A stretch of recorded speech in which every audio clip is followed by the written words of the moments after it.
কেবেলগুলো হচ্ছে RCF model নয়, এটা নতুন মডেল করলাম, 18 বেস, ডবল বেস। এটা জয়নগরে যাবে, ফেস্টিভ্যালে জয়নগর যাবে মালটা। এইটা এই ডবল বেস দুটো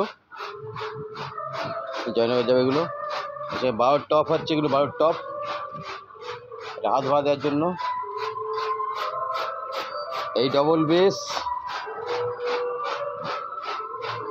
এক সাইড থেকে RCF মডেল, এটা নতুন মডেল করলাম। এটা তার সঙ্গে যাবে এই আমাদের হচ্ছে পপের বেস, হচ্ছে 18 ইঞ্চির পপের বেস, 18 ইঞ্চির পপের বেস হচ্ছে। ওপর দিয়ে স্পিকার যাবে, এই ওপর দিয়ে স্পিকার যাবে, এখানে দিয়ে স্পিকার ঢুকবে।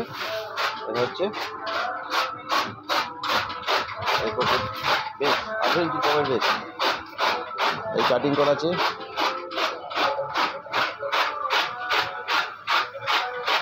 আর সঙ্গে ফর্টি মালগুলো যাবে, 4টে ফর্টি মাল রেডি হয়ে গেছে। এটা জসিম সাউন্ডের যাবে, জসিম সাউন্ডের যাবে ফর্টিগুলো 4টে,